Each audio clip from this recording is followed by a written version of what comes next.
Big Boss Malayalam season 7-ലെ big bang വീക്കിൻ്റെ ഭാഗമായി ഈ ആഴ്ച ബിഗ് ബോസ് വീട്ടിൽ നടന്ന മണി ബാഗ് ടാസ്കുകളിൽ ഏറ്റവും റിസ്ക് ഉള്ളതും ഏറ്റവും കൂടുതൽ റിവാർഡ് ഉള്ളതുമായ ടാസ്ക് എങ്ങനെയായിരുന്നു? ബിഗ് ബോസ് വീട്ടിലെ മത്സരാർത്ഥികൾക്ക് ഒരു നിശ്ചിത സമയം നൽകും. ആ സമയത്തിനുള്ളിൽ ബിഗ് ബോസ് വീടിന് പുറത്തിറങ്ങി പുറത്ത് നിർത്തിയിട്ടിരിക്കുന്ന ഒരു കാറിൽ നിന്നും കഴിയാവുന്നത്ര പണം ശേഖരിക്കുക എന്നതായിരുന്നു.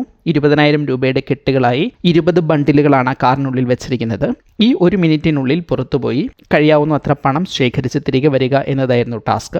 ഇനി ഏതെങ്കിലും കാരണവശാൽ പണം ശേഖരിക്കാൻ കഴിഞ്ഞില്ലെങ്കിൽ സമയത്തിനുള്ളിൽ തിരികെ വീട്ടിൽ കയറിയാൽ യാതൊരു കുഴപ്പവുമില്ല. എന്നാൽ പണം ശേഖരിക്കുകയോ ശേഖരിക്കാതിരിക്കുകയോ ചെയ്താലും ഈ 1 മിനിറ്റ് എന്ന സമയത്തിനുള്ളിൽ വീടിനുള്ളിൽ പ്രവേശിച്ചില്ലെങ്കിൽ ബിഗ് ബോസ് വീടിനോട് എന്നേക്കുമായി വിട പറയേണ്ടി വരും എന്നതായിരുന്നു അതിലെ റിസ്ക്. ആ റിസ്ക് എടുക്കാൻ ബിഗ് ബോസ് വീട്ടിലെ 3 മത്സരാർത്ഥികൾ തയ്യാറായി.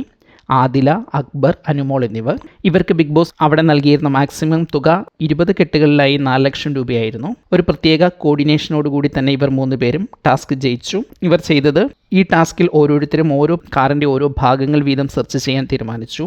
ഇവർ പരസ്പരം കൗണ്ട് ചെയ്ത് സമയത്തെക്കുറിച്ചൊരു ധാരണയുണ്ടാക്കി. എത്ര രൂപ അവർക്ക് കിട്ടിയാലും അതവർ വീതിച്ചെടുക്കാൻ തീരുമാനിച്ചു. ഇതെല്ലാം കൊണ്ട് തന്നെ ഏതാണ്ട് ടൈം അവസാനിക്കുന്നതിന് ഏതാനും സെക്കൻഡുകൾക്ക് മുൻപ് തന്നെ അവർക്ക് ബിഗ് ബോസ് വീട്ടിലേക്ക് തിരികെ എത്താൻ കഴിഞ്ഞു. എന്നിരുന്നാലും ബിഗ് ബോസ് വീട്ടിലെ മണി ബാഗ് ടാസ്കുകളിൽ വെച്ച് ഏറ്റവും റിസ്ക് ഉണ്ടായിരുന്നതും ഏറ്റവും കൂടുതൽ പ്രതിഫലം ഉണ്ടായിരുന്നതുമായ ടാസ്ക്കാണ് ബിഗ് ബോസ് വീട്ടിൽ വ്യാഴാഴ്ച നടന്നത്. ഈ ടാസ്കിൽ 3 പേരും കൂടി ചേർന്ന് 11 ബണ്ടിലുകൾ എടുത്ത് 2,20,000 രൂപ കരസ്ഥമാക്കി. ഇതോടുകൂടി ബിഗ് ബോസ് വീട്ടിൽ 8 ടാസ്കുകളാണ് പണപ്പെട്ടിയുടെ ഭാഗമായി നടന്നത്. ഈ 8 ടാസ്കുകളിലുമായി ബിഗ് ബോസ് ആകെ 9,50,000 രൂപ മത്സരാർത്ഥികൾക്ക് ഓഫർ ചെയ്തിരുന്നു. ഇതിൽ നിന്ന് മത്സരാർത്ഥികൾ വിജയിച്ച് 6,94,790 രൂപ മാത്രമാണ് നേടാനായത്. ഇനി ഇത്തരത്തിൽ ഏതെങ്കിലും ഒരു ടാസ്ക് ഉണ്ടാകുമോ എന്ന കാര്യത്തിൽ വ്യക്തതയില്ല. വെള്ളിയാഴ്ച ദിവസം മണി ബാഗുമായി ബന്ധപ്പെട്ട ഒരു ടാസ്കുകളും നിലവിൽ നടന്നിട്ടില്ല. ഇനി ലാലേട്ടൻ വരുന്ന എപ്പിസോഡിൽ ഏതെങ്കിലും തരത്തിലുള്ള ടാസ്കുകൾ ഉണ്ടാകുമോ എന്നതാണ് ചോദ്യം. ഏതായാലും ബിഗ് ബോസ് വീട്ടിൽ ഇനി 9 ദിവസങ്ങൾ മാത്രം ശേഷിക്കെ, ഫിനാലേക്ക് മുൻപ് ഒരേ ഒരു വീക്കെൻഡ് മാത്രം ശേഷിക്കെ 8 മത്സരാർത്ഥികളാണുള്ളത്. ഇതിൽ നിന്ന് 5 മത്സരാർത്ഥികൾ അല്ലെങ്കിൽ 6 മത്സരാർത്ഥികളാണ് സാധാരണഗതിയിൽ ബിഗ് ബോസ് ഫിനാലേക്ക് വേണ്ടി ഉണ്ടാകുക.